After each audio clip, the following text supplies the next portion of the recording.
ทานขอหนึ่งนี่สำคัญเพิ่นเอาขึ้นต้นแล้วให้ทานทานบ่ได้หมายถึงแต่ในข้อนี้บ่ได้หมายถึงให้แต่พระสงฆ์ได้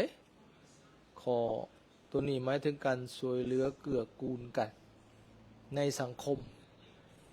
ในระดับครอบครัวก็ให้กันแม่นบ่ก็คือพ่อแม่ให้ลูกนั่นแหละลูกให้พ่อให้แม่ให้วัตถุให้สิ่งของช่วยว่ามีทรัพย์ช่วยกำลังทรัพย์มีกำลังช่วยกำลังสละกำลังมีปัญญาช่วยกำลังสติปัญญาอันนี้เป็นว่าละให้ทานโดยเฉพาะเน้นกับทางวัตถุนั่นแหละเขาของเงินทำอาหารการกินเสื้อผ้าอาภรณ์ที่อยู่อาศัยยารักษาโรค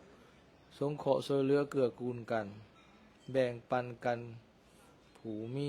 ช่วยเหลือผู้ทุกข์ผู้ยากตลอดหอดบำเพ็ญสาธารณประโยชน์เหลือแล้วก็ไปสร้างประโยชน์ส่วนรวมเนี่ยทุกอย่างที่เฮาให้กันและกันในสังคมน่ะมันต้องอยู่ด้วยการให้กันแม่นบ่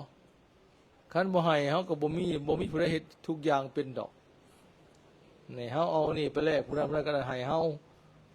แม้แต่ให้โดยกงให้โดยอ้อมก็แม่นให้เบิดแม่นบ่สิได้ซีนได้ปลามาเฮ็ดกินเนี่ยบ่แม่นเฮาสิไปเอาโลดแม่นบ่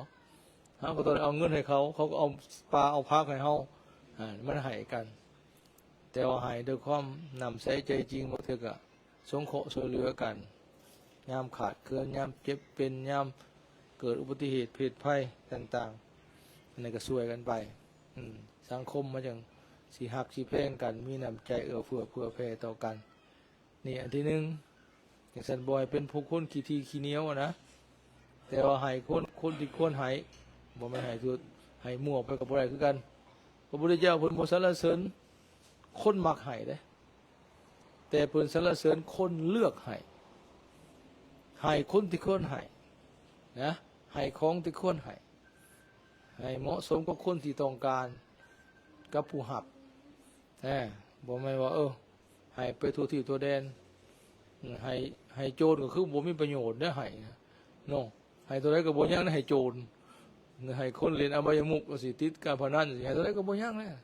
อันนั้นก็บ่ควรให้หรือให้ก็เล็กๆน้อยๆนั่นอันนี้บ่ให้ที่คนที่ควรให้ของที่ควรให้ของก็เรื่องให้เหมาะสมกับคนที่ควรหับเขาต้องการหยังคือยามหอดอันนี้จะมาให้พระห่มนี่ก็บ่ได้ตุ้มแล้วยามยกตัวอย่างสิมันถือกาลเทศะ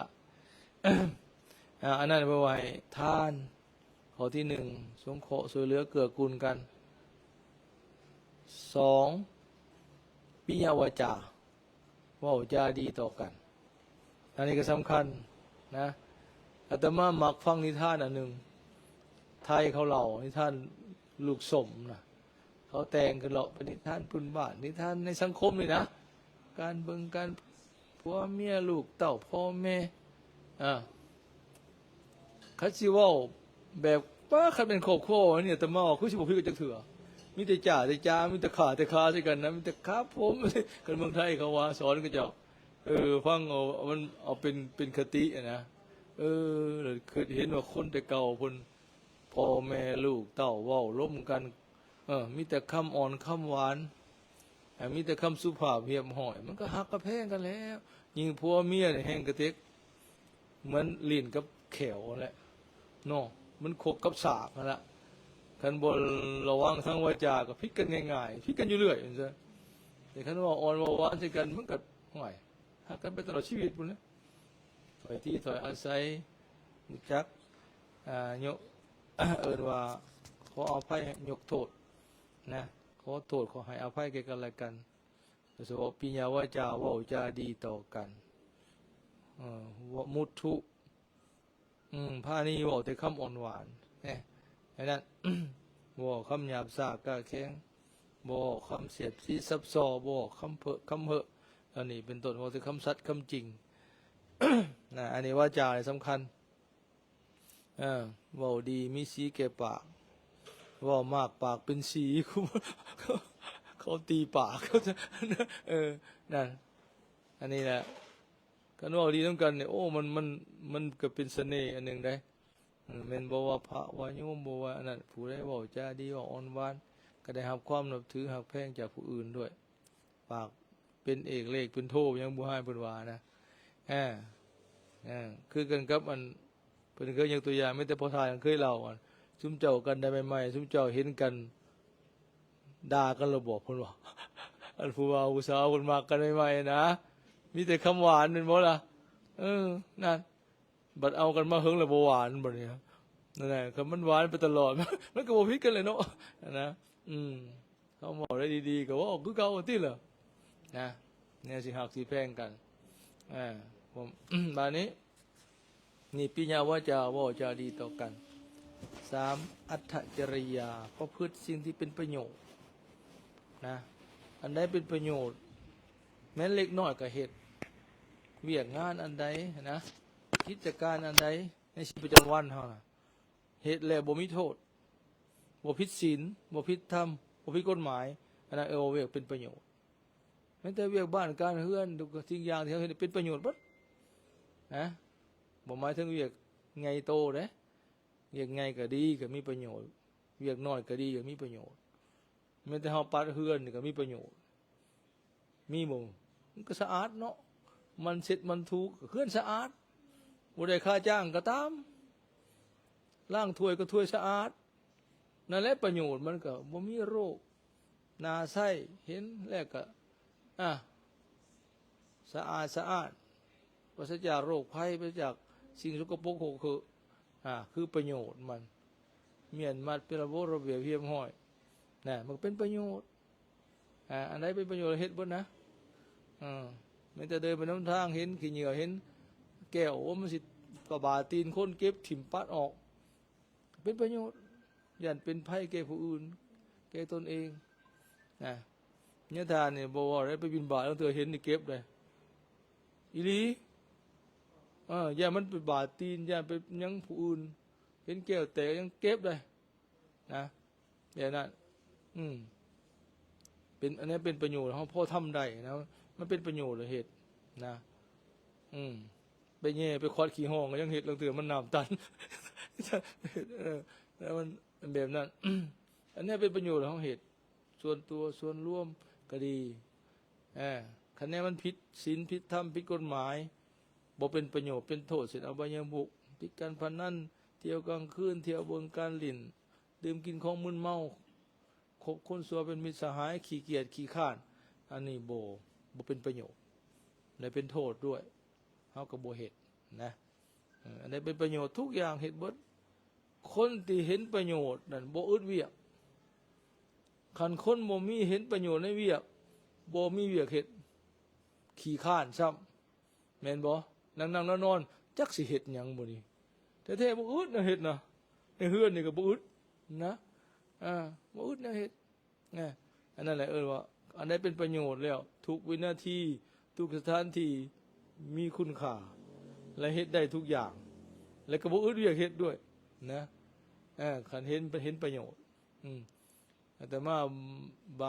บางเทื่อเบิ่งเอาเวียดมันมาขอเฮ็ดอยู่วัดโอมาตะกี้นะมันบ่มีงานใหญ่เฮ็ดนะมันมาขอเฮ็ดเวียกในวัดพอมีเวียกให้ลูกเฮ็ดบ่เฮ็ดหยังก็ได้เบิดมันว่าตัดงาไม้ได้บ่เฮ็ดบ่ได้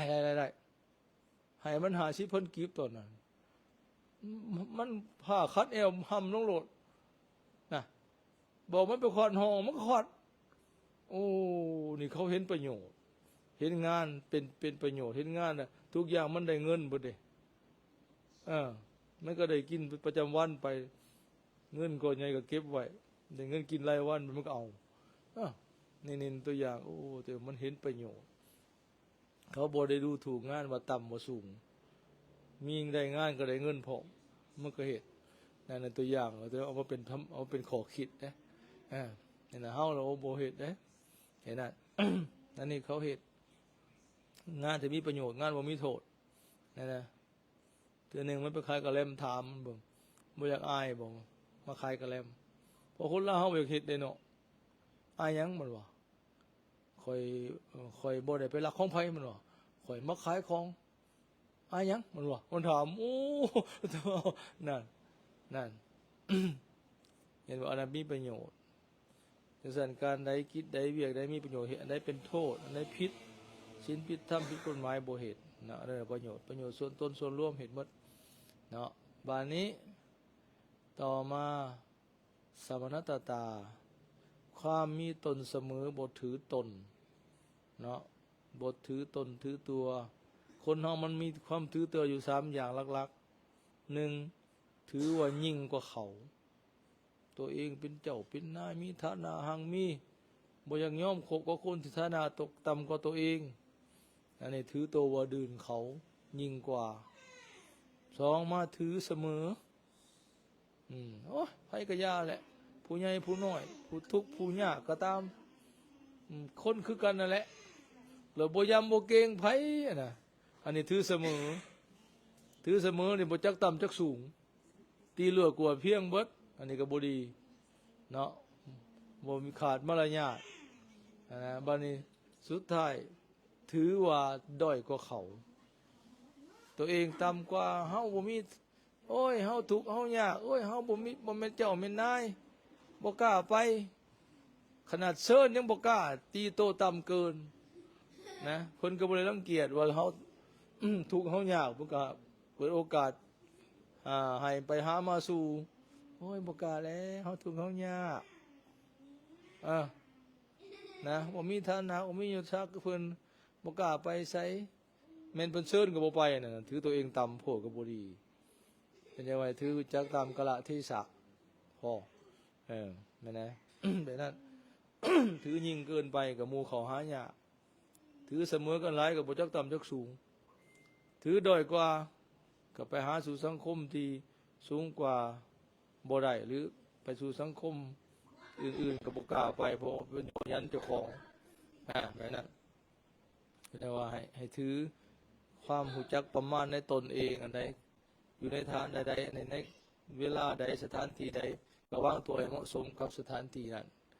โอกาสนั้นๆก็ถือว่าถูกต้องเนาะวันนี้ผู้เป็นลูกขอสำคัญที่สุดเป็นหลานคือความกตัญญูเด้อตรงนี้ต้องปลูกฝังดีคือไม่ออกพุ่นว่ากินนี่อุปถาครูอาจารย์ดีๆนั่นอันนั้นคือความกตัญญูคนลาวเฮาเนี่ยอยากอ่อนขอนี่ไม่เอาว่าถึงที่สุดเลยแต่มาก็สังเกตมาหึง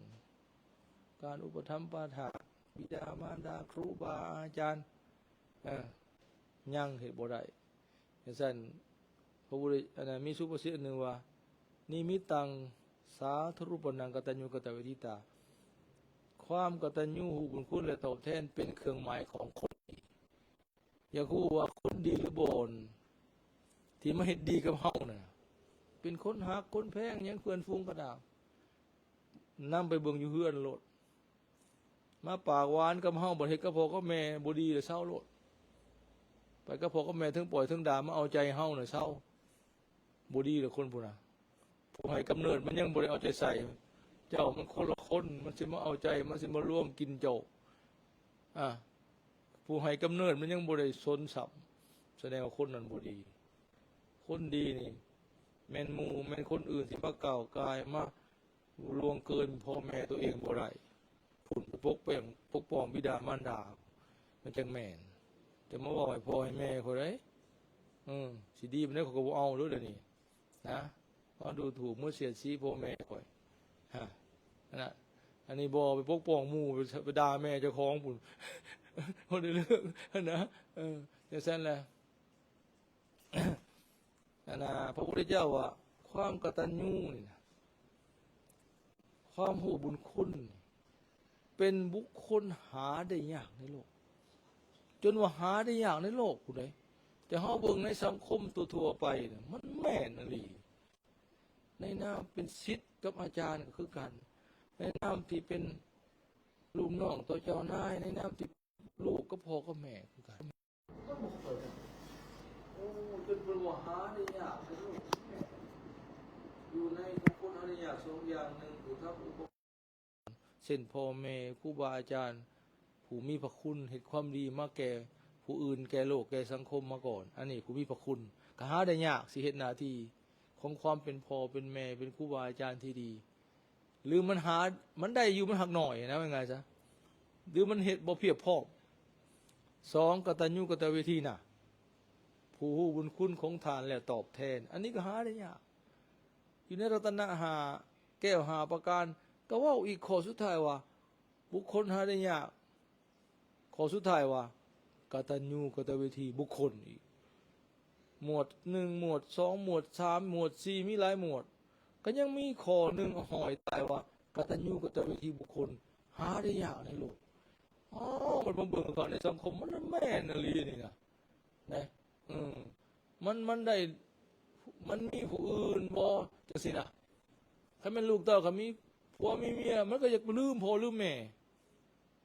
มันไปดูแลเอาได้ใส่ครอบครัวมันพ่อเมียมันเนี่ยเคลื่อนเนี่ยซ่านในแห้งแล้วบ่มาไกลพ่อแม่ตายพ่อแม่ทั้งสองหากินจักอยู่จักกินได้เบิ่งคักๆแล้วโอ้ยากจนหมู่บ้านเพิ่นว่าพ่อแม่เลี้ยงลูก10 คนได้2 คนเลี้ยงลูก10 คนได้ลูก10 คนเลี้ยงพ่อแม่2 คนบ่ได้อยากถือเบิ่งแล้วจนว่าพ่อแม่นี่เป็นอันน่ะ30,000ใหญ่เฮือน3 เดือนใหญ่บ้านไปอยู่น้ำผู้นี้มันจมง่ายอยู่น้ำผู้นี้ไปอยู่น้ำตะข่อยอีนั่นคือไปอยู่น้ำมันแน่อยู่น้ำผู้นั้นถึงก็จมอีกบักอันนั้นนี่คือจะอยู่น้ำมันมันอยู่น้ำข่อยไอ้ผู้เลี้ยงซอยนี่กว่าพ่อแม่เป็นกำพร้าบัดนี้นะจังซั่นความกตัญญูกตเวทีเป็นเครื่องหมายของคนดีและเป็นบุคคลหาได้ยากในโลกเป็นสันเฮาไว้เฮ็ดเป็นอยากเจริญงอกงามนี่ให้เป็นผู้ฮู้บุญคุณพ่อแม่ตอบแทนบุญคุณพ่อแม่เด้ออย่าเนรคุณอย่าลบหลู่บุญคุณอย่าอกตัญญูเจริญแน่นอนฮู้บุญคุณและตอบแทนบุญคุณพระในเฮือนเด้ออันนั้นพระต่างหากนะนี่พระในเฮือนพระบิดาพระมารดานี่พระอันนั้นเฮาไหวเอาคุณเพิ่นไหวเอาเพิ่นเป็นเหมือนเป็นรัตนะในโลกแหละพระพุทธพระธรรมพระสงฆ์น่ะแต่พระผู้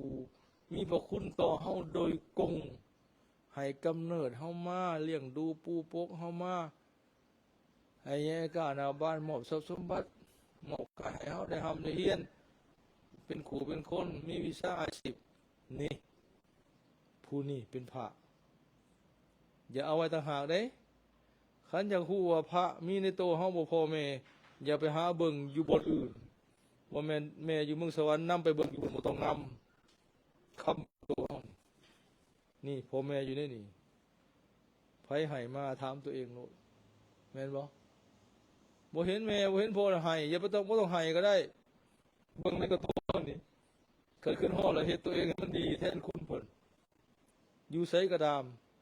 พ่อแม่อยู่พี่กับเพิ่นมันอกมันใจว่าอกว่าแม่นบ่ลูกเต้าดูแลได้บ้านเรือนดูแลธุรกิจการงานได้เพิ่นก็สบายใจเงินกินเกินเก็บเงินเหลือส่งให้เพิ่นใช้เพิ่นซอยเพิ่นก็ชื่นใจลูกเป็นต้นเป็นโตเป็นผู้เป็นคนแล้วก็บ่ลืมคุณพ่อแม่ฟังเสือถอยฟังความบ่ให้เสียเกียรติศักดิ์ศรีวงตระกูลลูกปฏิบัติต่อพ่อต่อแม่พระพุทธเจ้าสอนไว้มี5 อย่างสุดท้ายอยู่ในปรทิทิศเบื้องหน้าพระพุทธเจ้ามาพ่อแม่เพิ่นเอาไว้ทิศเบื้องหน้าเด้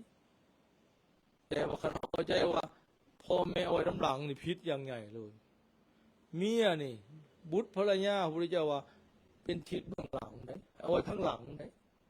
พ่อแม่นี่เป็นทิศที่1ว่าเมื่อเฮาปีหน้าคือตะเวนออกปุรทิมาทิศเบื้องหน้าได้แก่บิดามารดาพ่อแม่ลูกจะต้องปฏิบัติต่อพ่อต่อแม่5 อย่าง1เพิ่นเลี้ยงเฮามาแล้วเลี้ยงเพิ่นต่อเลี้ยงกายเพิ่นด้วยข้าวน้ำโภชนาอาหารปัจจัย4เสื้อผ้าอาภรณ์ที่สร้างที่อยู่อาศัยปิ่นปัวยามเพิ่นเจ็บไข้หรือตอบสนองบริการต่างๆที่จำเป็นนี่เลี้ยงใจโดยการเสื่อฟังถอยคำโดยการทำดีให้พ่อแม่เพิ่นมีความพอใจสื่นอกสื่นใจหรือว่าให้เพิ่นมีพาเพิ่นเข้าไปหาศีลหาธรรมบัดนี้2ช่วยเฮ็ดเวียกงานของเพิ่นอันใดพอแบ่งเบาเวียกงานในเฮือนในธุรกิจต่างใหม่ต่างมือเพิ่นให้เพิ่นได้พักได้เช้า บัดเฒ่าบัดแก่นี่ต่างใหม่ต่างมือเพิ่นได้ ไม่เดือติดนะบัด บัดนี้ขโมยเพิ่นบ่ได้บัดนี้ข้อที่3ดำรงวงศ์ตระกูลนี่ตระกูลเฮาเพิ่นเป็นอันใดตระกูลเฮาเป็นผู้ดีมีฐานะมีศักดิ์ศรีมีความรู้เฮาก็เฮ็ดให้ตระกูลเพิ่นสูงเด่นขึ้นกว่าเก่าหรือเสมอพ่อเสมอแม่ก็ยังดีนะลูกมันมีเหตุตระกูลดีมี3อย่างในตระกูลนึงในตระกูลจะเจริญหรือเสื่อมหนึ่งลูกเสมอพ่อเสมอแม่พ่อแม่มีสำนักลูกมีสำนักพ่อแม่มีฐานะ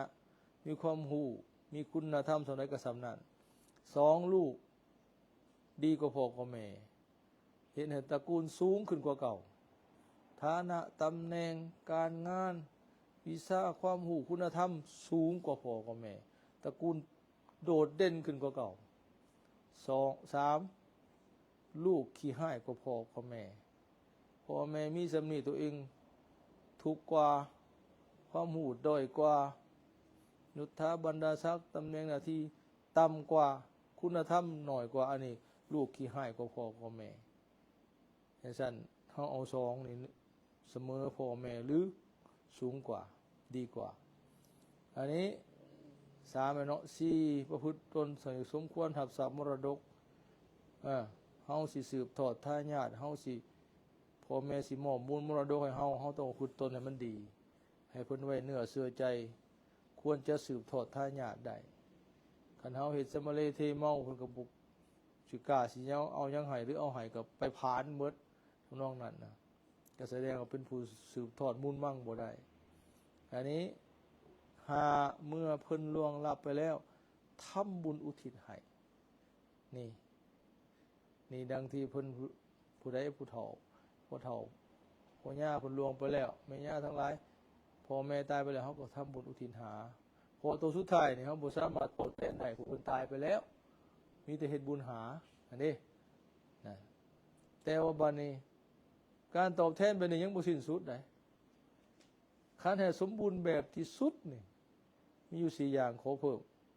เนาะ1พ่อแม่บ่มีศรัทธาให้มีศรัทธาส่วนพ่อส่วนแม่ให้เพิ่นให้เลื่อมใสในพระพุทธพระธรรมพระสงฆ์นะเพิ่นบ่เคยสนใจน้ำศีลน้ำธรรมก็ให้ดึงเพิ่นมาส่วนเพิ่นมาส่วนเพิ่นเฮ็ด2พ่อแม่บ่มีศีลให้เป็นผู้มีศีล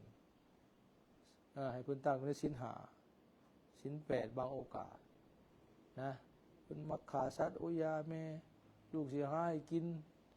เฒ่าแก่แล้วเซาเด้อหลายเจ้าทำบาปมาหลายแล้วมาฆ่าแต่สัตว์ตัดชีวิตกินประจำเอาตัวมันตายมาสิหาให้เจ้ากินดอกบ่ยากไปวัดไปว่าทำบุญนะให้เราบ่ให้เราหลับมุกจกบ่ให้เฮาเล่นเมีย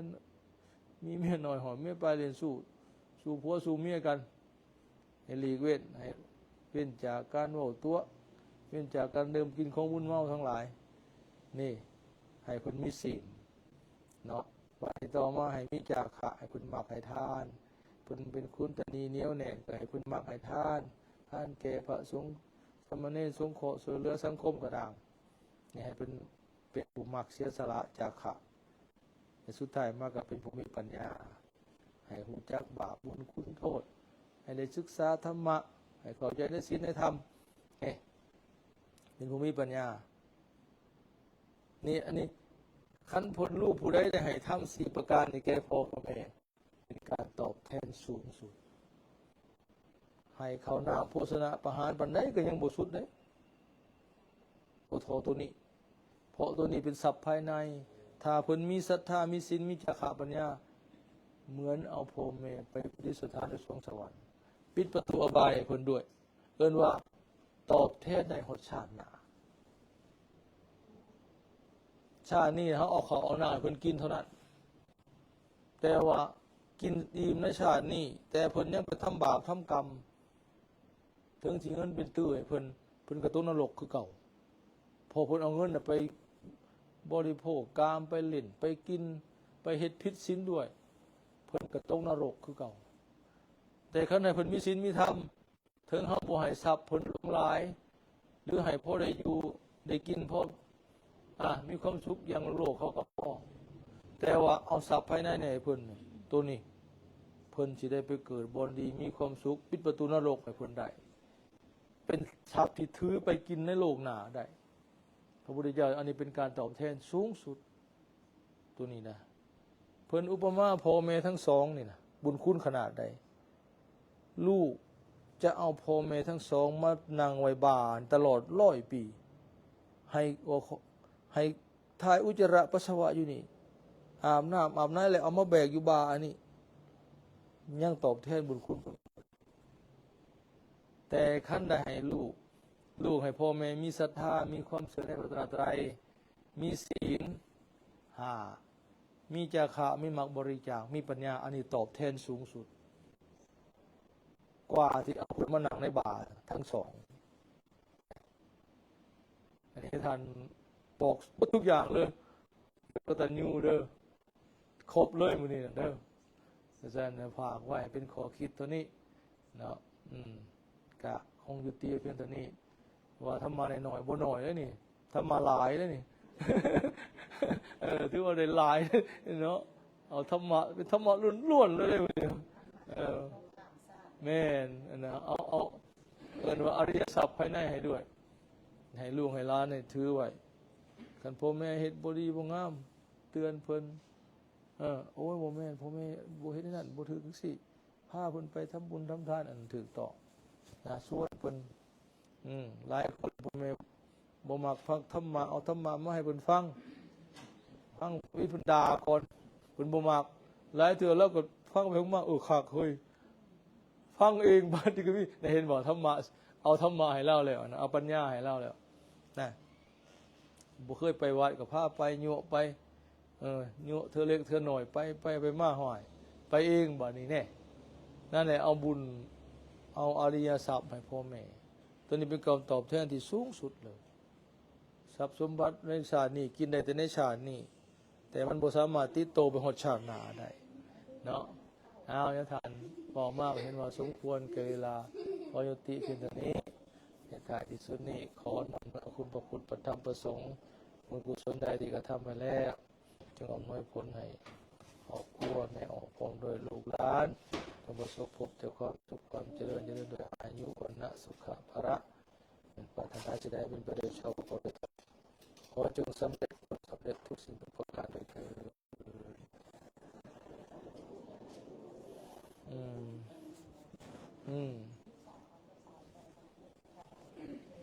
ยังมีกันอยู่ถวายเลยกันหลายกัน